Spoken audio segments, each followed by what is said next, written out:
Hai guys, kembali lagi dengan channel Ansara Online dalam segmen Pillow Talk. Pillow Talk itu adalah bercerita-cerita sebelum kita berdua tidur. Jadi sebelum tidur kita cerita-cerita dulu. Kali ini kita mau nanya nih sama Anita Sasaria atau Ansara Online atau Ansara Anita.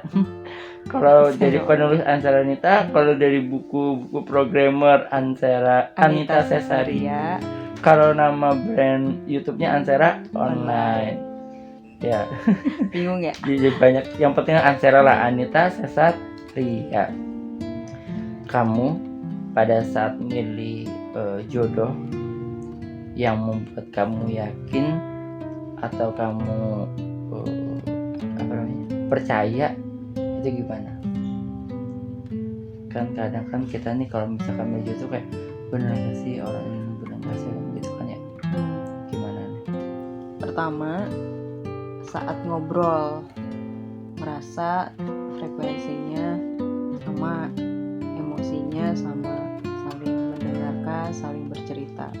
Jadi bicara dua arah, bukan cuman dirimu yang ngomong aja atau aku yang ngomong aja, tapi kita tuh saling mendengarkan, saling bercerita. Pertama itu kan waktu itu titiknya ketemuan di Pasar Balong kan, terus di situ tuh aku mulai merasa kayaknya saya butuh orang yang bisa ngedengerin saya cerita, bisa ngasih masukan, juga yang membuat saya mau mendengarkan ceritanya balik gitu, karena menjadi pendengar itu kan susah ya.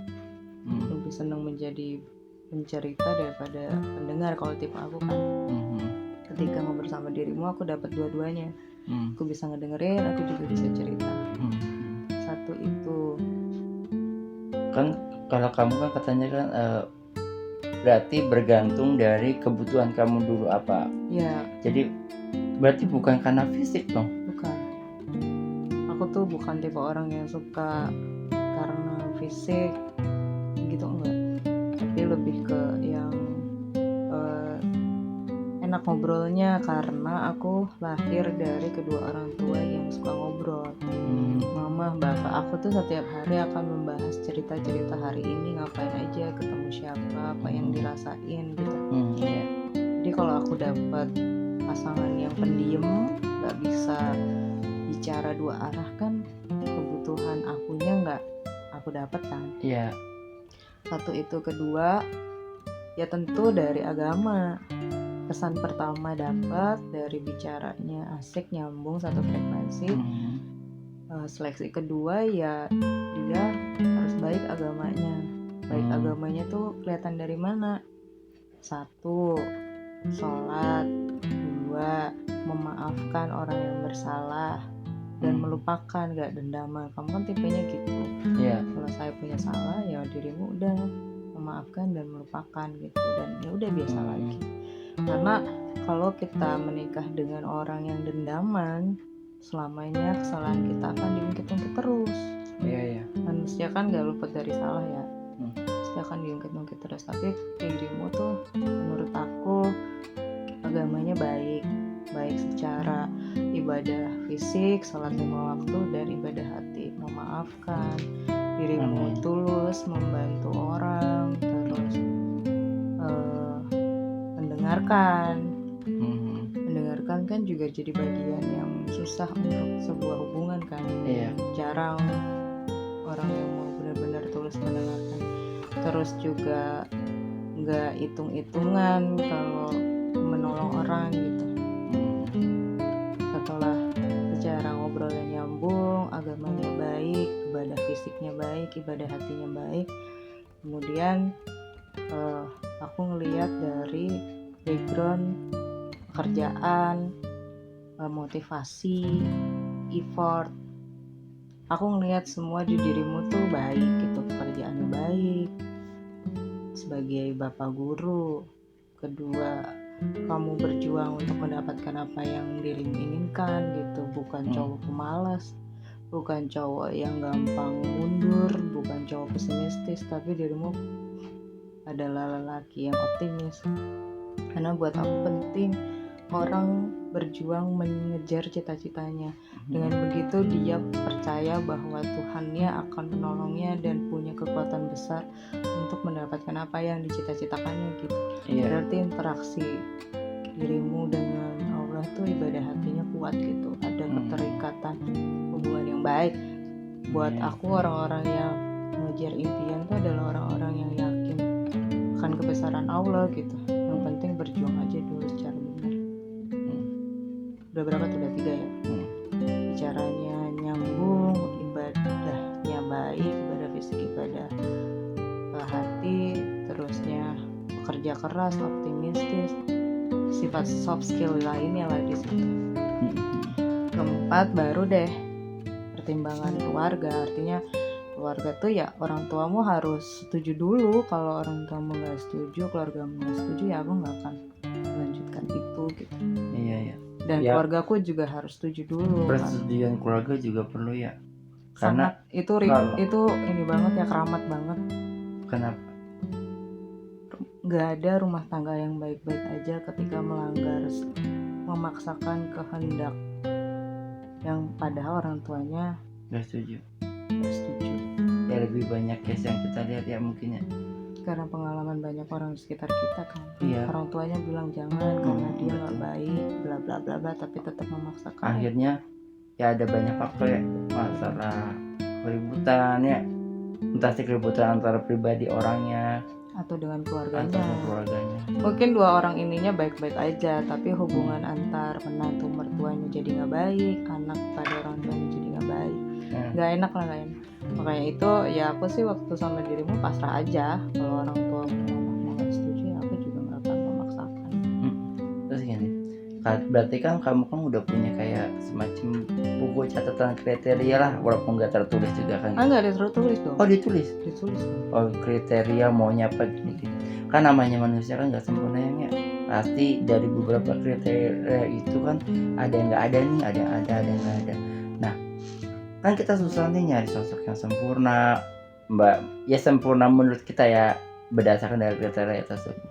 Mungkin juga dari kriteria pemilihan jodoh yang kamu tuh juga ada beberapa yang tidak aku miliki. Nah, kenapa kamu masih tetap yakin padahal ada beberapa kriteria yang nggak ada menurut versi dirimu? Gimana?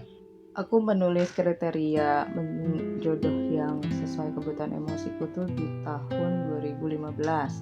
Benar-benar ditulis itu? Ditulis, benar-benar ditulis. Ketika mamaku udah meninggal dunia, aku sendirian kan. Terus aku mulai sering baca-baca tentang jodoh, tentang bagaimana Allah menjodohkan umatnya gitu. Bagaimana kita berjodoh dengan orang yang mirip dan yang saling melengkapi gitu tuh. Aku udah baca hal itu. Terus akhirnya punya kesimpulan gini, ilmu tentang memantaskan diri. Kalau kamu aku menulis kriteria dulu. Aku mau laki-laki yang ABCD gitu ya? ABCD sampai banyak sebenarnya, sekitar 25an lah. 24 atau 25. Tapi poin terpentingnya yang tadi aku sebutin. Yang terutama sih ngomongnya cocok, bicaranya nyambung, gak kasar kan. Itu poin utama tuh. Buat aku kalau udah mulutnya kasar, kosakata di dalam otaknya itu banyak binatang, banyak kata-kata kasar, aku bagaimanapun juga aku akan mundur dari orang yang seperti itu. Artinya ketika aku menginginkan orang yang bicaranya baik, aku harus perbaikin diri dulu dong. Aku harus bicara yang baik dulu dong. Itu udah fatal tuh, udah nggak bisa diganggu gugat. Itu yang dari segi perkataan lah ya. Ya dari sisi bicara dan frekuensi emosi gitu. Jadi maksudnya harus sama dulu, cara bicaranya harus sama dulu yang baik-baik, nggak banyak kosa-kata kotor di dalam otaknya gitu. Kedua ya agama. Mencari jodoh buat aku, pernikahan yang baik-baik aja adalah pernikahan yang agamanya baik ibadah fisik, ibadah hati gitu. Menjaga hubungan dengan baik, hubungan dengan sesama manusia, hubungan dengan Allah gitu. Pokoknya orang yang menjaga hubungan baik ke atas maupun ke sampingnya gitu. Itu juga fatal, nggak bisa diganggu gugat kalau ini udah kelihatan gak baik ya aku juga mundur. Contoh, dulu aku pernah dekat dengan seseorang yang ya aku secara agama juga masih belajar ya, tapi buat aku pemimpin atau calon suami adalah orang yang harus memberikan contoh. Pada saat itu aku lagi dekat dengan seorang laki-laki dan bulan puasa saat itu, dengan berbagai alasan dia nggak puasa. Ya buat aku nggak bisa begitu, karena laki-laki harus kuat ya. Iya, kamu tuh laki-laki sehat gitu, bukan laki-laki yang penyakit. Emang pekerjaannya mungkin kayak gotong-gotong kali, kayak apa sih yang di Pekalipan tuh yang aci? Enggak sih begitu beratnya. Tukang panggul? Enggak ya. Sembarang. Ya barangkali. Bukan, enggak barangkali karena kayak emang kerja di lapangan. Karena tukang panggul akhirnya panas-panasan gitu kan, nggak kayak wajar lah ya.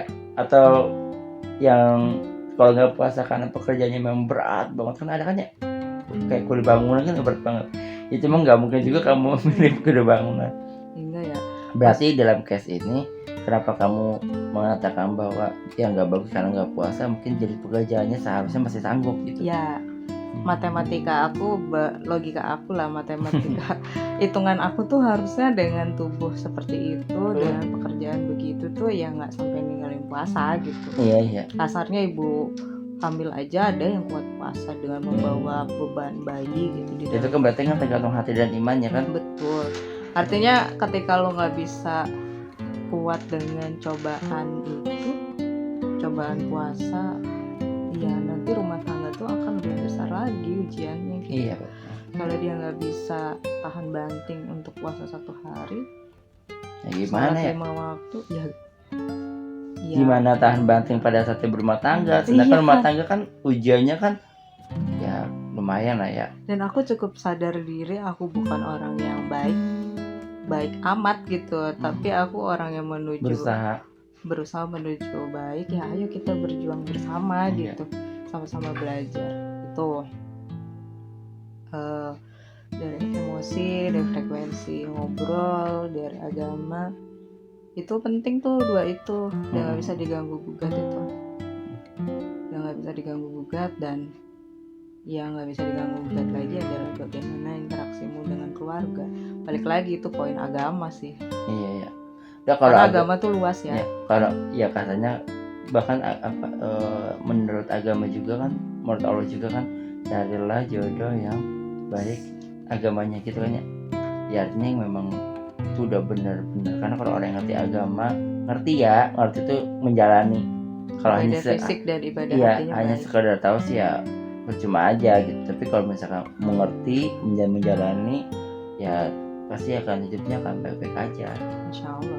Ujian pasti banyak, tapi dengan berpegang teguh pada ibadah hati dan ibadah fisik, Allah akan memudahkan segala ujian yang kita hadapin, gitu, akan memberi jalan keluar gitu. Dan buat aku sebagai istri adalah, istri itu harus mendukung suaminya, membiayai atau membantu keluarganya kalau memang ada yang kesulitan.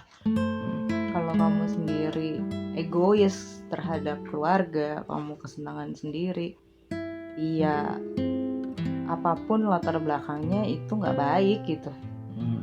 Meskipun misalnya ada orang yang nggak baik sama keluarganya karena keluarganya jahat dan segala macam bla bla. Iya, setuju ada orang tua yang nggak baik-baik aja sama anak kan. Tapi bagaimanapun ya dia itu urusan dia sama Allah gitu. Sebagai anak kita tetap harus baik-baik aja. Nah, itu adalah perspektif dari kita mengenai bagaimana mencari jodoh atau bagaimana menentukan jodoh, dengan cara kita tahu dulu kita maunya apa, dengan cara menulis. Itu juga kayak afirmasi impian loh, yang kita menulis, insya Allah semesta alam itu mendukung apa yang kita tulis. Law of attraction. Ya, nanti kita akan bahas. Nah terus gitu. Oke, sekian dulu video kali ini mengenai sudut pandang kita mengenai pemilihan jodoh. Sampai jumpa ala Ansera Online. Sampai jumpa di video selanjutnya di pembahasan yang berikutnya. Bye.